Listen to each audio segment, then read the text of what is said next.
شیرایا گشتی درباره دیلو گرتیان لگل حکومت سوریا یادمکی بناو مجلس مالبات شهیدان آرو جاوا و بناو هر دایکه که کلبنده آگاهیه که زاروک خواه و هر مالبات که کدروی دریا رومتا ویا خیده تشتین هری بقیمت فدا کرنه ام وی دخیانی پیشکه شیرایا گشتی یا جهان رخصن ما فمروان و همو آلین اکتیو دقادا سوریا داد کن مجارا دیلو گرتیان لگل حکومت سوریا یادمکی نتنه دوسیای که سیاسی آن جقاقت که بازرگانیه لی دوزه که مروی و اخلاقیه کو باندور لوجدانی هر مالک لی حریمت که بردوامی گرتن آوان کسان دوری مالبات آوان و دشست و مرجن کوبکیمی بیوان اندد پروردی و قانون ناف دولتی نه بن فکرنا اشکره یا ما فهم روانه لو ما ام وک مجلس مالبات شهیدان لسر وان خال الجير تكز دكن يكم ام داخوازي جه حكومت سوريا يادمكي و آليين پيونديدار دكن كو بلز و بز همو ديلو گرتين لجم خواه آزاد بكن و چارنو ساوندايان بي شرط و مرج اشكره بكن دويم ام بانك لهمو آليين ناف دولتيين اكتيف رخصن مافن مروي و رخصنا خاچا صور آناف دولتي دكن كو اركن خواه ين قانوني و اخلاقي بجه بينن او زخت جدی بکن جبو زانینا جه وان دیلان او مسوگر کرنا سلامتی آوان آب بدنی و درونی سیم اشکره کرنا چارنوس آوان لهنگان ما فکی پیروز ای مالبات وانه و گراندن آوان بو هم بیزادایی کن وان داخواز آمه یابن گهینه دا کو آگره بندمایین و گرین او دل مالبات شهیده او گرتیان شابکه ام وک مجلس مالبات شهیدان سوزا خواه نو دکن کو امه لپشتا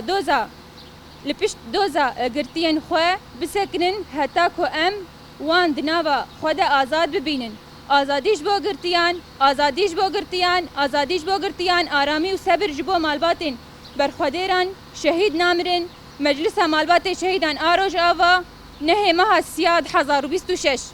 بيان إلى الرأي العام بخصوص الأسرى والمعتقلين لدى الحكومة السورية المؤقتة باسم مجلس عوائل الشهداء في روجافا وباسم كل أم تنتظر خبرا عن فلذة كبدها وكل عائلة قدمت الغالي والنفيس في سبيل كرامة هذا الوطن. نتوجه بهذا البيان إلى الرأي العام العالمي والمنظمات الحقوقية وكافة الجهات الفاعلة على الساحة السورية أن قضية الأسرى والمعتقلين لدى الحكومة السورية المؤقتة ليس مجرد ملف سياسي أو ورقة للتفاوض، بل هي قضية إنسانية وأخلاقية تمس وجدان كل بيت في مناطقنا. إن استمرار احتجاز هؤلاء الأبناء بعيدا عن زويهم وفي ظروف تفتقر لأدنى معايير العدالة والقوانين الدولية هو انتهاك صارخ للحقوق البشرية. لذا فإننا في مجلس عوائل الشهداء نؤكد على الآتي: أولا، نطالب الحكومة السورية المؤقتة والجهات ذات الصلة بضرورة الإسراع الفوري في إطلاق سراح كافة الأسرى والمعتقلين لديها والكشف عن مصير المفقودين منهم دون قيد أو شرط. ثانيا، ندعو كافة الجهات الدولية الفاعلة والمنظمات الإنسانية ومنظمة الصليب الأحمر الدولي للقيام بواجبها القانوني والأخلاقي والضغط الجاد لمعرفة مكان تواجد هؤلاء الأسرى وضمان سلامتهم الجسدية والنفسية. ثالثا، إن كشف مصير هؤلاء الأبطال هو حق مقدس لعوائلهم، وإن إعادتهم إلى أحضان أمهاتهم هو المطلب الذي لا نقبل عنه بديلا لإطفاء نار الانتظار وأفراح قلوب عوائل الشهداء والأسرى. إننا في مجلس عوائل الشهداء نجدد عهدنا بالوقوف خلف قضية أسرانا حتى نراهم بيننا أحرانا. الحرية للأسرى والرحمة للشهداء والصبر والسلوان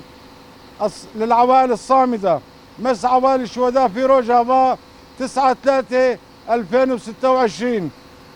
الحرية للمعتقلين والأسرى. الحرية للأسرى.